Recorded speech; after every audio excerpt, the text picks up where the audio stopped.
There isn't a tribe, Mr. Icke, anywhere in Africa. And when you return to South Africa, I will ask you to investigate this very closely. There isn't a tribe anywhere in Southern, Central, Western, and Eastern Africa which doesn't claim that kingship was a system that was brought down from the sky by gods who either traveled in swings, as the pygmies of Zaire say, or who came down in huge vessels which were shaped like bows, vessels made of gold, vessels bigger than mountains. I wish to share these things with you, sir, as briefly as I can. The Zulu people believed that they originated from space, and their name Zulu does not mean sky, but rather interplanetary space. And the word Zulu also has to do with traveling. For example, if I say to a child, you are getting about, you are moving from village to village lazily, I say, uyazula wena. Now the word Zula, which is used to refer to Zulus, sometimes contemptuously, in Zula, means really a traveler, a voyager, somebody moving from place to place. Where? In the Izu. Now I ask you, how did a land-bound people like the Zulus know that you could travel in space? Uyazula ezulwini. You can travel in the great place of traveling. For that matter, Zulu people knew that the earth was a sphere and that it was the sun that was still in space and the various planets orbited around it.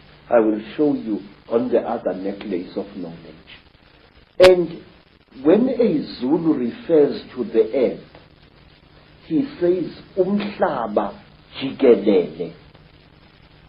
Now the word jikelele implies a spherical or a hemispherical object.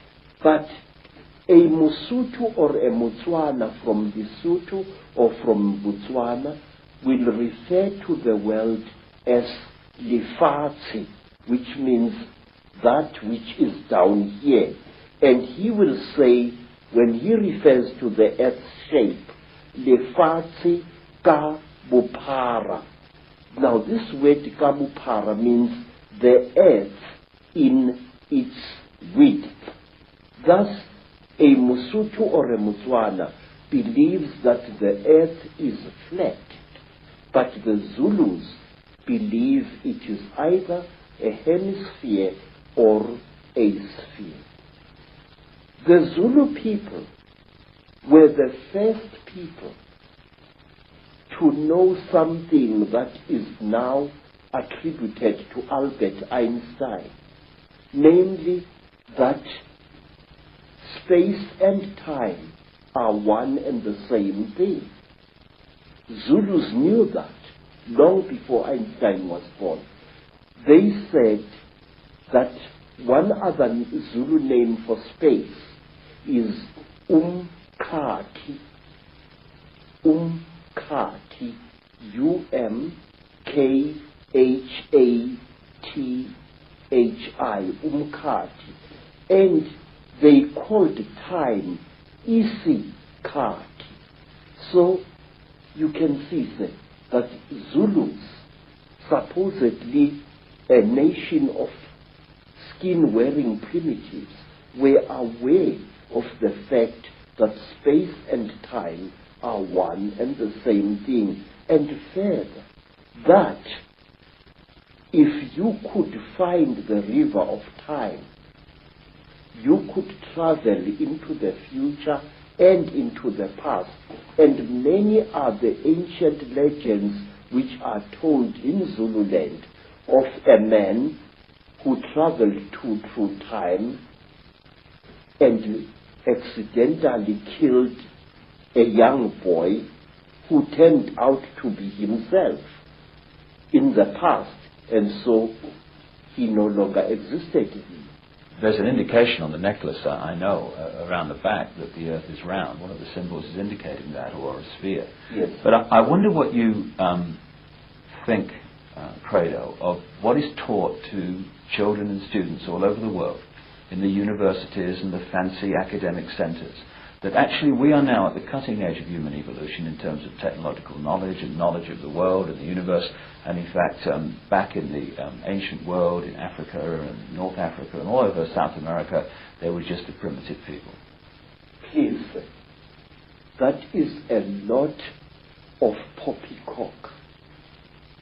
In fact, in my long investigation into our past, I can tell you proudly that our ancestors were 20 times cleverer than we are. What I feel and what I think is that in the past, human beings were cleverer than we are today, and that human beings knew more than we know now. We are not progressing, Mr. I. We are simply rediscovering things that were known by better men and better women than we are thousands of years ago. I wish to offer you proof of this, some of it at least. Say, there are things that I have found in my travel through the world, things that prove to me that our ancestors were highly advanced in chemistry. Our ancestors had become so clever that they could take science and reduce it to such a simple level that they were able to help hundreds of starving human beings after some traumatic happening in the past. On some of the images on the Yes. necklace and the symbols, because that leaves no doubt that a lot of knowledge has been around for a very much longer time than we are ever told. First of all, on the hand, I'm seeing the eye. Now, the all-seeing eye and the symbol of the eye is one the Illuminati use all the time. And it's one, of course, that was a very big symbol of ancient Egypt, the Eye of Ra and what have you. Why is that eye there on that hand? That represents the terrible eye of the Chitauli, the eye which sees everything, the eye which knows everything. It is said that when a Chitauli dies, he passes his dead eye onto his next of kin. And to the Chitauli, an eye is a very, very powerful symbol. This is the eye of the Chitauli.